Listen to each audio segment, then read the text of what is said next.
little bit louder. There we go. That's good. Oh, yeah, because I can get really good. It sounds like perfect. Okay. I'm out of this, but that's all right.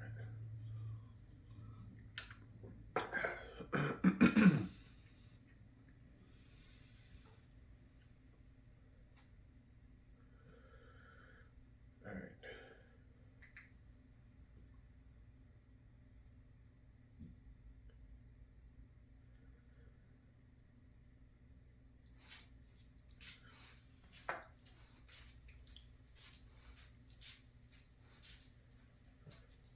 All right, so today what we're going to do is we're going to talk some more about Graham Hancock. Again, wearing sunglasses not because I'm trying to be cool, but because for some reason the last couple of days here, my eyes have just been extremely puffy, crazy. Like I either have an allergic reaction to something or it's just the weather. I don't know. But it's weird because I've never had an allergies problem since I've been here like 4 years. But in the Keys, so whatever it is, I'm just going to deal with it because, anyway. But again, like I said, I told myself I'm going to start making these videos. So here's another one on Graham Hancock. It just happened to be the one I stumbled across in the last few days that I found interesting that I wanted to talk about. So this video I found says it's 10 crazy conspiracy theories of Graham Hancock. So kind of with him seeing that one interview where it was directly talking to him, I thought it would be interesting to see how much difference there is out there from real information about him versus what he said on the interview himself that I watched. You know, just I don't know, just thought it'd be cool to see differences. Graham Hancock, a British author and journalist, is known for his controversial theories concerning ancient civilizations and human history. His perspectives often blend historical facts, mythology, and fringe ideas, making them both intriguing and controversial. This video explores the 10 craziest conspiracy theories proposed by Hancock. Number 1. The mystery of the pyramids. Graham Hancock's views on the Egyptian pyramids, particularly the Great Pyramid of Giza, are unconventional to say the least.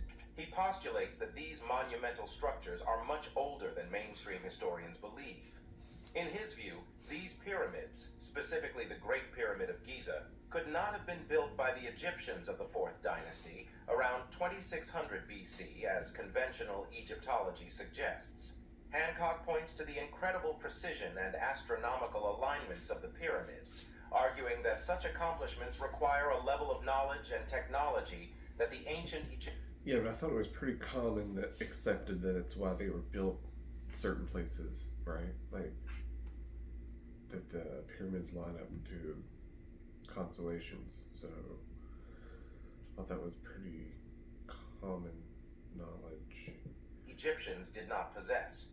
He suggests that the design, construction, and geographical alignment of the pyramids indicate a far more advanced civilization was responsible, one that existed thousands of years before the ancient Egyptians. Furthermore, Hancock argues that the Great Pyramid's geographic location has cosmological significance.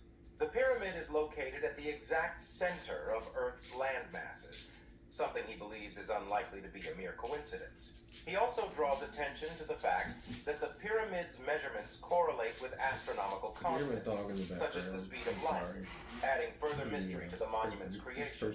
Hancock also dismisses the notion that the pyramids were merely tombs for pharaohs.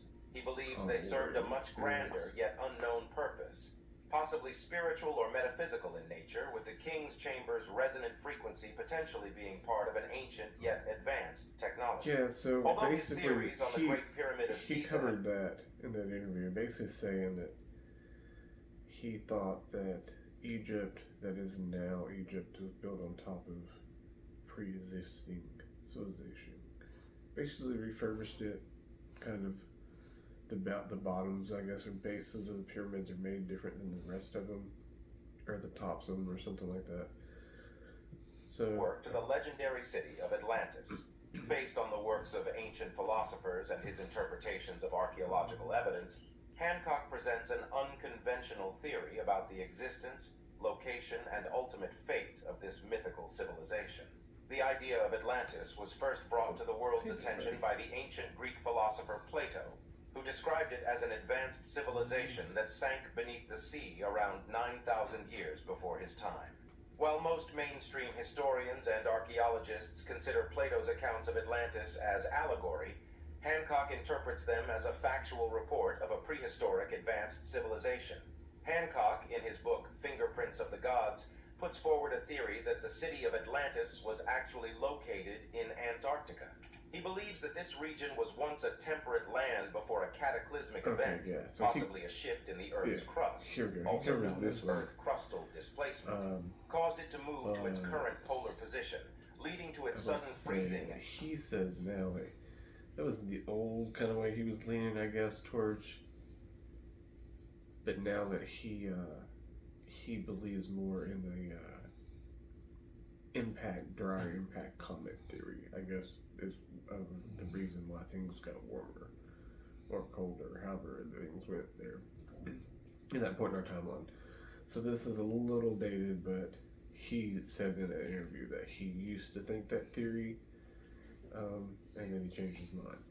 So which I thought was neat that, you know, he did say, like, that's his way of saying, like, he would change his mind on theories on things. So it's not like he's set in stone in this stuff. These are just alternate theories that he's bringing forth that mainstream media or whatever, for some reason, is pushing back on really, really hard. I'm not sure why. Like, there's even stuff of them calling him being racist. I haven't seen anything so far that's like, I mean, unless, like, I'm just a hill jack from Tennessee that moved to Florida Keys, so maybe I'm missing something. But and disappearance beneath layers of ice. This theory rests on the controversial interpretation of the Piri Reis map, a 16th century world map that appears to show the northern part of Antarctica as it would be without ice, something supposedly unknown until modern seismic surveys. Hancock posits that this knowledge came from a lost civilization, Atlantis. Moreover, Hancock connects the story of Atlantis with various ancient cultures worldwide. He suggests that the survivors of the Atlantean catastrophe dispersed around the world, taking with them advanced knowledge, which was incorporated into the architecture and mythology of various ancient civilizations. This includes the Mayans, Egyptians, and Sumerians, among others. For him, the sudden rise of these complex civilizations, that a civilization that no one really has proof existed completely, his theory on what happened to him is unacceptable based off what? Just because it's his theory, I guess. I mean, as far as I know, nobody has any definite proof of anything when it comes to Atlantis. There's all those theories and all that kind of stuff. There's nothing that 100% fact proves it. I mean, I could be wrong. Again, like I said, just a hill jack from Tennessee trying to figure this out too. But I mean, do I think that sure they could be in Atlantis? Civilizations is evidence of an infusion of knowledge from a more advanced, older society, the Atlanteans. Though this theory is controversial and not widely accepted in academic circles, Hancock's exploration of Atlantis has sparked interest. See, that's the other thing. His thing he was saying wasn't just that Atlantis was he was saying, like, all over the world. There's civilizations that go way past what is kind of taught broadly as for us to accept as a society. And I'm just gonna say it. Yeah, his ideas sound a little left field, or kind of different than norm for sure. But the last person I feel that had kind of spoke like this, as far as like they didn't necessarily seem like just they had put thought into this or that kind of stuff, was Bob Lazar. And everyone's like, at first, like, oh, he sounds so crazy. But, I mean, look what's going on right now in the UFO world, so who knows? Maybe this guy is not that far off. But we'll keep going into this a little bit more. Let's scroll down and see here.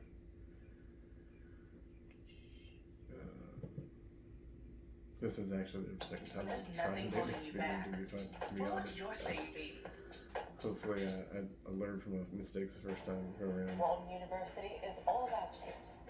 It's time. Except for the ads, because, Or supernatural entities, possibly interpreted as gods, spirits, or even extraterrestrial beings. Moreover, Hancock delves into the realm of ancient myths and religious texts, which often tell of gods descending from the sky, bestowing knowledge upon humans.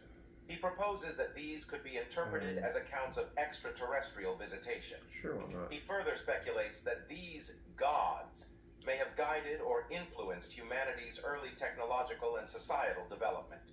Despite the controversy and skepticism that surround such theories, Hancock's exploration of potential extraterrestrial influences on ancient civilizations provokes thought and challenges conventional historical perspectives. That's the thing. His willingness to venture beyond the realms of traditional archaeology and history into the domains of mythology, psychoactive substances, and potential encounters with the supernatural underscores his status as one of the most provocative thinkers, or has a different theory about what happened to the Ark and what it might actually represent.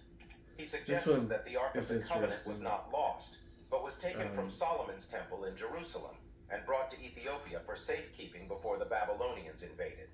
His theory is based on a blend of historical research, analysis of religious texts, and cultural stories, particularly from Ethiopia's Christian tradition.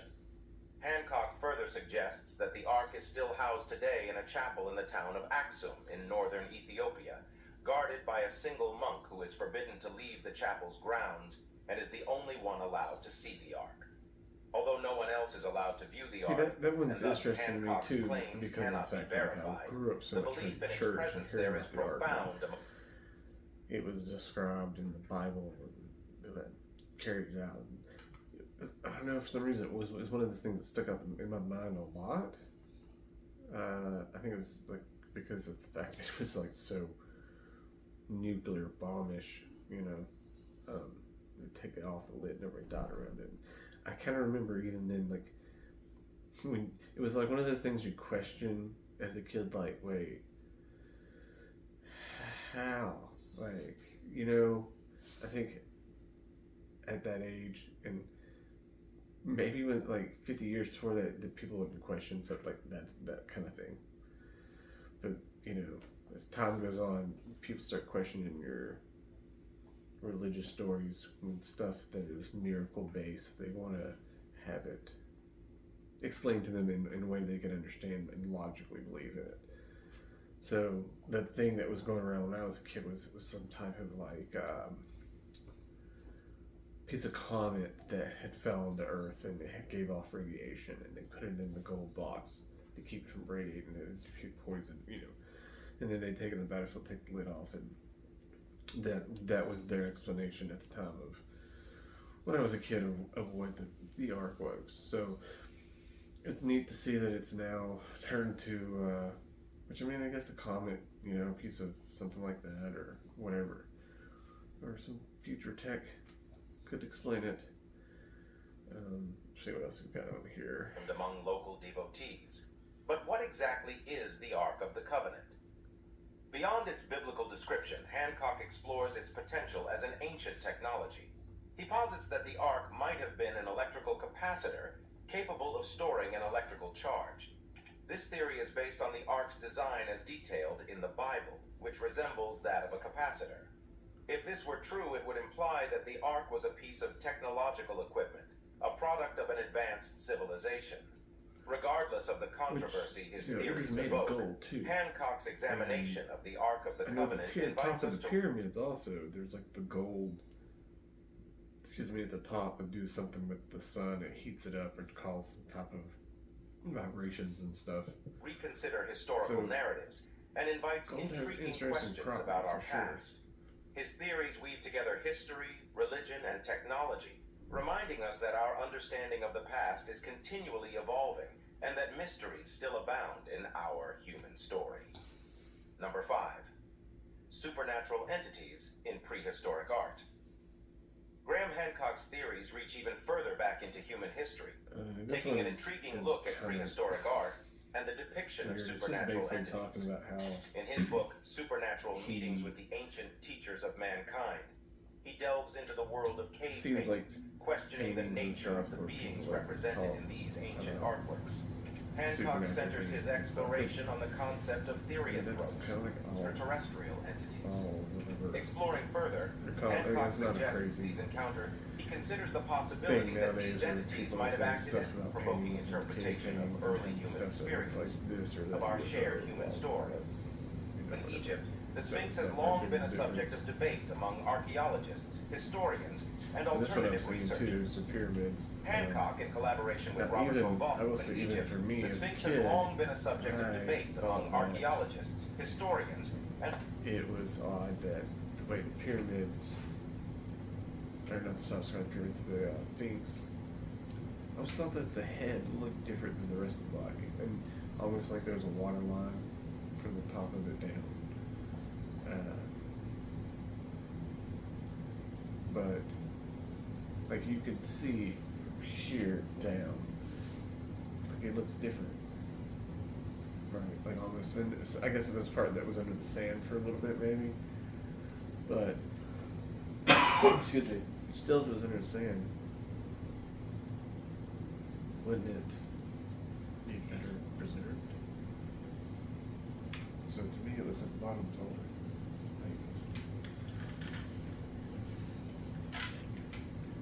Not me even knowing anything about any of this, obviously, I'm just saying, look at it, it looks top. We did that, or the top to me looks like it was refurbished.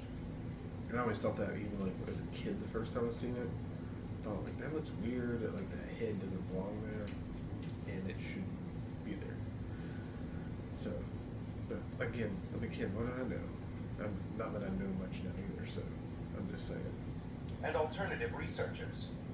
Hancock, in collaboration with Robert Bauval, proposes an alternative theory about the age and purpose of the Sphinx, which challenges traditional Egyptology. In mainstream academia, the Sphinx is believed to have been built by the ancient Egyptians of the Old Kingdom around 2500 BC. However, Hancock argues that the Sphinx is much older. He suggests it was built during the age of Leo, approximately 12,500 years ago. This theory is based on the precessional cycle of the Earth, which results in the precession of the equinoxes, a cycle where, over roughly 26,000 years, different constellations appear to rise just before the sun on the spring equinox. Okay. Hancock argues that the Sphinx was built to gaze directly at the Yeah, so yeah, constellation I mean, Leo. why is that so difficult to think that? Because I mean, there's the pyramids themselves are built under stars, and a lot of certain stars, and there's like all sorts of structures all over the place that are known to be have been built for to match the sky stars, whatever, you know, those fancy scientific words for studying stars. Can't think of it right now, but so why wouldn't you be able to accept the fact that the pyramid originally was built to line up with the Leo in the sky? In the pre-dawn Something sky of the electric in there, spring a little bit. equinox, marking the age of Leo. Given that the last age of Leo occurred around 12,500 years ago, Hancock posits that the Sphinx is much older than traditional Egyptology suggests. Another element of this theory involves geological evidence. Hancock points to the severe erosion on the body of the Sphinx, arguing that it suggests exposure to thousands of years of heavy rainfall. Given that the last period of significant rainfall in the region occurred around the end of the last ice age, approximately 10,000 to 12,000 years ago, this would support his theory of the Sphinx's age. While the age of Leo theory is not accepted by mainstream archaeologists and Egyptologists, who argue that there is no archaeological evidence from that era to support it, Hancock's ideas have provoked heated debate.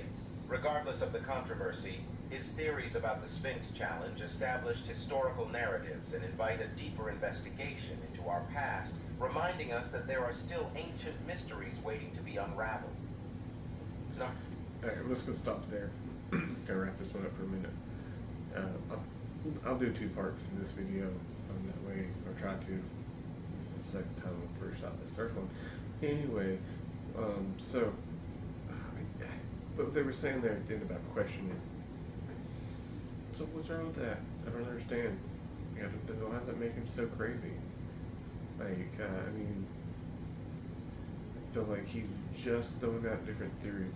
Even in that interview, it wasn't like he was screaming about it or acting as if it's crazy.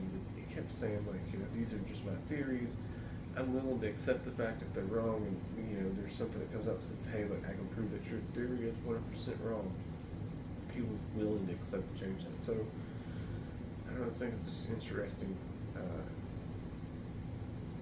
Well, how I learned this. I always find it weird sometimes when people are screaming that you shouldn't like this person or you shouldn't like this person because they're racist or this or that. And to him, I was like, is he really racist? I don't know. I don't know the guy personally. I just know the video he put out. And I saw the interview. And I listened to him talk in his own words for like 2 hours. Yeah, it was 2 hours, but I mean, I got to hear his own words. So that's why I went back and wanted to watch this because it says 10 crazy conspiracy theories. Just thought it'd be interesting to see how this video was presented. I mean, it says about clickbait, so it's okay. I mean, like, top 10 craziest. I don't know if I'd say craziest. I mean, it's nothing like, you know, Lizard Man crazy. And anybody believes in Lizard Man. I'm not trying to insult you. I'm sorry. I'm just saying, like, on the span of, and there's theories too. Like, he doesn't say.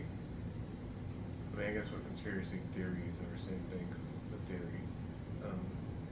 But I guess I doesn't look at it the same because it's like about the past, about like, you know, and I don't think that we should think that we know everything about ourselves in the past. I don't feel like we do. I don't know. I know that there's been a difference between what I know in school, they taught us about our past, and what's come out. So, you know, civilizations. I mean, there's all sorts of crazy stuff. So, wouldn't it be weird just to think that we're in that cycle of sort of we've been, society got to a certain high point and like some catastrophic event wiped us out and we'd start over again. I mean, I don't know. To me, that would be interesting to think that we were able to do that and that we came back and we're here where we're at. Who knows? Yeah, it's food for thought, I guess. Anyway, so thanks for joining me. Like I said, I'll do another one, finish this out. As always, I don't know, like the mind works better when it's open, kind of like a parachute, you know, it works the best when it's open. Alright, thank you guys. Don't forget to click the like, subscribe, I guess, but it's the same these.